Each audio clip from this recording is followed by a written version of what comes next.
Good morning students. BEd first year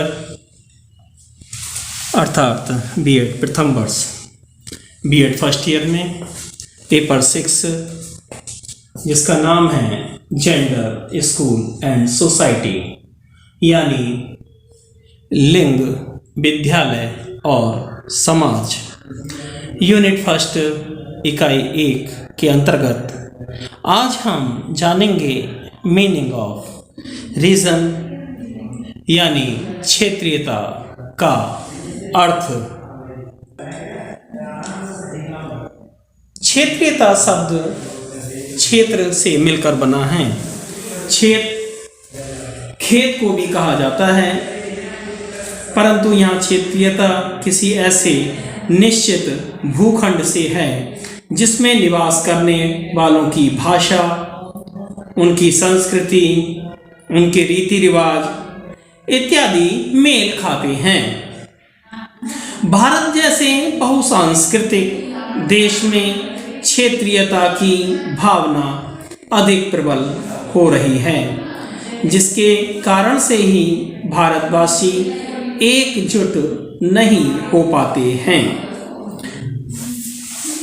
अगला point हमारा आता है need and importance of equality of disability and region. अक्षमता तथा क्षेत्रीयता की समानता की आवश्यकता तथा महत्व।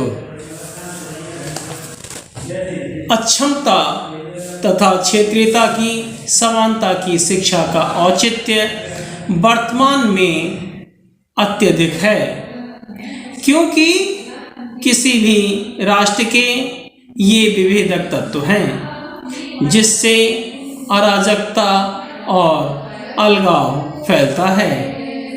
इनकी शिक्षा की आवश्यकता समानता हेतु अत्यधिक है, जिसके बारे में हम क्रम से एक एक करके पढ़ेंगे। ए पॉइंट आपका आता है टू एस्टेब्लिश्ड डेमोक्रेटिक वैल्यू अर्थात लोकतांत्रिक मूल्यों की स्थापना हेतु। लोकतंत्र सभी को समान मानता है और अपने सभी नागरिकों की सहभागिता चाहता है। लोकतांत्रिक मूल्यों अर्थात प्रेम, सहानुभूति, भ्रातृत्व इत्यादि के भाव का विकास, इन मूल्यों की स्थापना अक्षम्य की उपेक्षा करके कदापि पूर्ण नहीं हो सकता है। इसलिए लोकतांत्रिक मूल्यों और इसकी सुदृढ़ता के लिए शारीरिक रूप से अक्षम और सभी क्षेत्र के लोगों की सहभागिता पर बल दिया जाना चाहिए।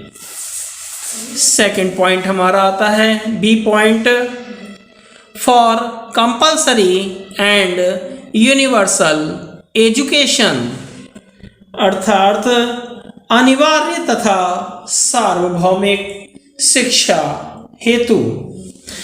कोई भी राष्ट्र शिक्षा की उन्नति के बिना अपने अतीत का स्वप्न भी नहीं देख सकता है।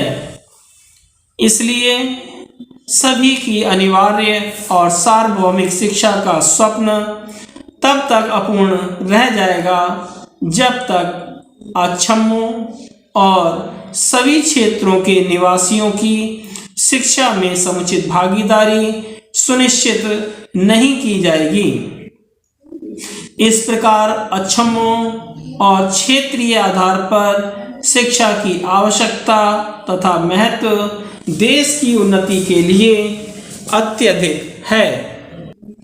सी पॉइंट आपका आता है फॉर सेल्फ सफिशिएंसी अर्थात आत्मनिर्भरता हेतु। अक्षमों के विषय में ये धारणा प्रचलित है कि वह दूसरे के सहारे और दया के पात्र हैं, परंतु शिक्षा के द्वारा उन लोगों को आत्मनिर्भर बनाकर जीविकोपार्जन योग्य और देश की उन्नति के कार्यों में संलग्न किया जा सकता है।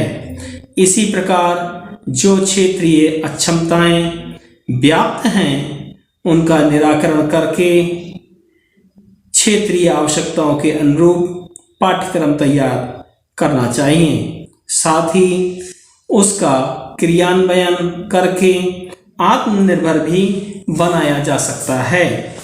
आत्मनिर्भर व्यक्ति देश की उन्नति में भी मदद कर सकता है। अगला पॉइंट हमारा आता है for decentralised development for nation to person. राष्ट्र से व्यक्ति की ओर विकेंद्रित विकास हेतु, अर्थात राष्ट्रीय से व्यक्ति की ओर विकेंद्रित विकास हेतु शिक्षा के बिना व्यक्ति, समाज तथा राष्ट्र के विकास की परिकल्पना भी नहीं की जा सकती है। अक्षमता तथा क्षेत्रीय आधार पर भेदभाव न करके सभी के साथ समानतापूर्ण व्यवहार किया जाना चाहिए, क्योंकि उन्नत राष्ट्र में वहाँ के उन्नत नागरिकों का भी विशेष योगदान होता है। डी पॉइंट आपका आता है फॉर नेशनल इंटीग्रेशन, राष्ट्रीय एकता हेतु। राष्ट्रीय एकता के विकास में क्षेत्रीयता अत्यधिक घातक है, अतः क्षेत्रीयता की सकारात्मक भूमिका के लिए सभी व्यक्तियों को समानता और शिक्षा की आवश्यकता होती है, जिससे उन्हें सकारात्मक दिशा की ओर ले जाया जा सके। अक्षम व्यक्तियों को यदि समुचित शिक्षा और स्थान नहीं मिलता है तो वे भी राष्ट्रीय एकता और अखंडता में बाधा उत्पन्न कर सकते हैं। इसलिए राष्ट्रीय एकता के लिए इनकी समानता और शिक्षा का औचित्य अधिक है। अगला पॉइंट हमारा आता है for decentralised development for nation to person. राष्ट्र से व्यक्ति की ओर विकेंद्रित विकास हेतु शिक्षा के बिना व्यक्ति, समाज तथा राष्ट्र के विकास की परिकल्पना भी नहीं की जा सकती है। अक्षमता तथा क्षेत्रीय आधार पर भेदभाव न करके सभी के साथ समानतापूर्ण व्यवहार किया जाना चाहिए, क्योंकि उन्नत राष्ट्र में वहाँ के उन्नत नागरिकों का ही योगदान होता है। एफ पॉइंट आता है for the success of constitutional provisions. संवैधानिक प्रावधानों की सफलता हेतु भारतीय संविधान अपनी उद्देशिका में ही यह स्पष्ट कर देता है कि वह अपने सभी नागरिकों को समानता का अधिकार देगा, स्वतंत्रता का अधिकार देगा और साथ ही साथ न्याय भी प्रदान करेगा।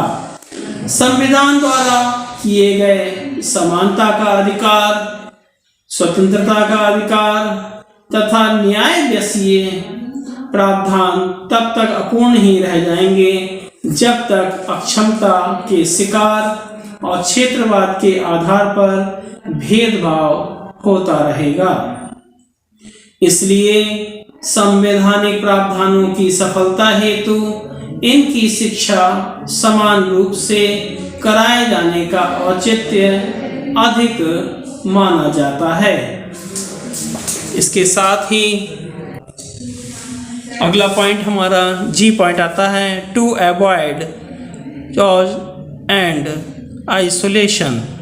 अराजकता तथा अलगाव से बचने हेतु किसी भी प्रकार का भेदभाव और असमानतापूर्ण व्यवहार व्यक्ति को कुंठित और अवसादग्रस्त बनाता है, और ऐसा व्यक्ति अराजकतापूर्ण क्रियाएं तथा अलगाव फैलाने वाले कार्यों में संलग्न हो जाता है।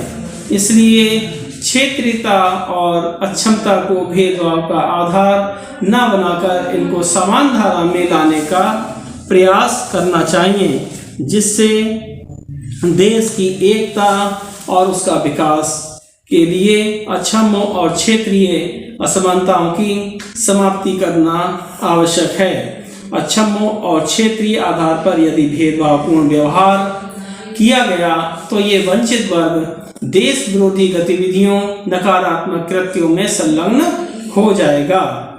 गतिशील समाज की स्थापना भी तभी कही जा सकती है जब सभी के साथ समानता का व्यवहार किया जाए। गतिशील समाज में रूढ़ियों, अंधविश्वास, जाति, लिंग आदि भेदभाव नहीं होते हैं। ऐसा समाज उदार दृष्टिकोण समान प्रदान करता है। इस प्रकार से आज हमने इसके बारे में, अक्षमता और क्षेत्रीयता के बारे में जाना। क्षेत्रीयता जैसे बहुसांस्कृतिक देश में क्षेत्रीयता की भावना बहुत अधिक प्रबल होती है। साथ ही साथ भारतवासी अगर एकजुट हो जाएं तो वास्तव में यहाँ पर निवास करने वालों की जो भाषा है, जो यहाँ की संस्कृति है, जो यहाँ के रीति रिवाज हैं, ये सभी देश की तरक्की और होगी और भविष्य इसका और अच्छा होगा। तो आज हमने क्षेत्रीयता के अर्थ को जाना, अक्षमता और क्षेत्रीयता की समानता की आवश्यकता के बारे में जाना और इसके महत्व के बारे में जाना। Thanks for watching. धन्यवाद।